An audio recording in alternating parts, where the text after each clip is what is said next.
তাহলে হাদিস থেকে সুস্পষ্ট বোঝা যায় যারা বিমান দুর্ঘটনায় ইন্তেকাল করেছেন যে সমস্ত শিশুরা, এবং আমাদেরও যাদের শিশুরা শৈশবকালে ইন্তেকাল করেছেন, এই শিশুদের উসিলায় আল্লাহ সুবহানাহু ওয়া তাআলা আমাদেরকেও জান্নাত দিবেন।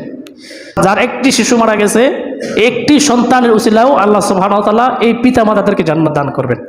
এই সন্তানদের উসিলা করে আল্লাহ সুবহানাহু ওয়া তাআলা এই দুনিয়াতে যে সমস্ত পিতা মাতারা থেকে যাবেন তাদেরকে পরকালে জান্নাত দান করবেন।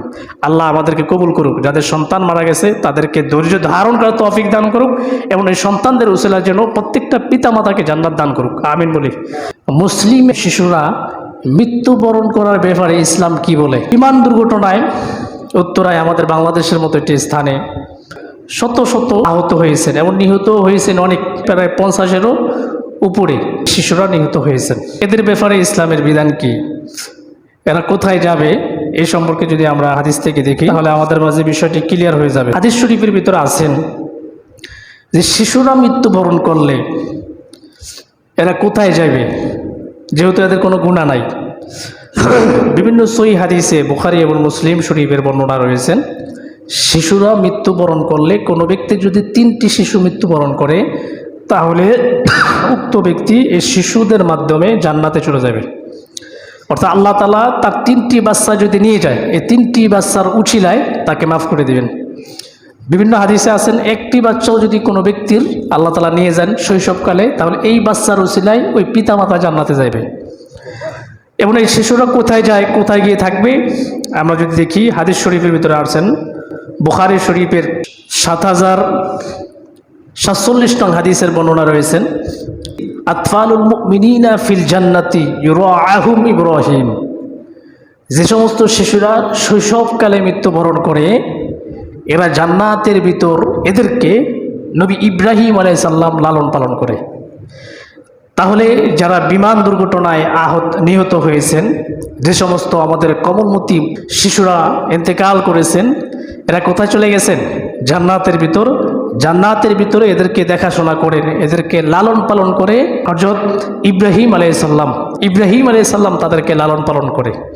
নবী করিম সাল্লাল্লাহু আলাইহি ওয়াসাল্লাম এই বিষয়টিকে স্বপ্নে দেখেছেন যে ইব্রাহিম আলাইহিস সালাম জান্নাতের ভিতর এদেরকে, এই বাচ্চাদেরকে লালন পালন করে।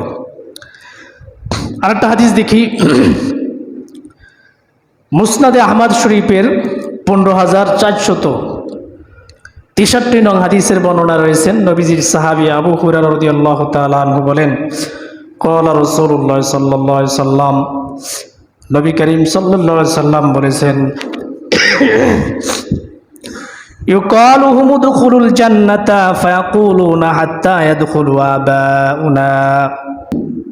আবু হুরায়রা রাদিয়াল্লাহু তাআলা আনহু বলে, এই সমস্ত বাচ্চাদেরকে যারা শৈশবকালে অপ্রাপ্তবয়স্ক অবস্থায় নাবালক বাচ্চারা যখন ইন্তেকাল করেন তাদেরকে আল্লাহ সুবহানাহু ওয়া তাআলা জান্নাতে দিতে চাইবেন, তখন তারা বলবে আমরা জান্নাতে যাব না।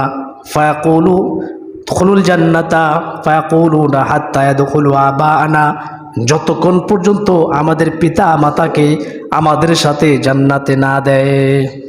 অর্থাৎ এই কমলমতি শিশু যারা ইন্তেকাল করেছেন তাদেরকে জান্নাতে দিতে চাইবেন। আল্লাহ নবী সাল্লাল্লাহু আলাইহি ওয়াসাল্লাম বলে, তাদেরকে যখন জান্নাতে দিতে চাইবেন তখন তারা বলে আমরা জান্নাতে যাব না, যতক্ষণ পর্যন্ত দুনিয়াতে আমাদের পিতামাতা রয়ে গেছেন এই পিতামাতাদেরকে জান্নাতে না দেয়। তাহলে হাদিস থেকে সুস্পষ্ট বোঝা যায় যারা বিমান দুর্ঘটনায় ইন্তেকাল করেছেন যে সমস্ত শিশুরা, এবং আমাদেরও যাদের শিশুরা শৈশবকালে ইন্তেকাল করেছেন, এই শিশুদের উসিলায় আল্লাহ সুবহানাহু ওয়া তাআলা আমাদেরকেও জান্নাত দিবেন, এবং এই শিশুরা আমাদেরকে ছাড়া জান্নাতে যাইবেন না। অর্থাৎ যার একটি শিশু মারা গেছে, একটি সন্তানের উসিলাও আল্লাহ সুবহানাহু ওয়া তাআলা এই পিতা মাতাদেরকে জান্নাত দান করবেন। তাহলে এটা হলো মুসলিমদের সন্তানদের ব্যাপারে।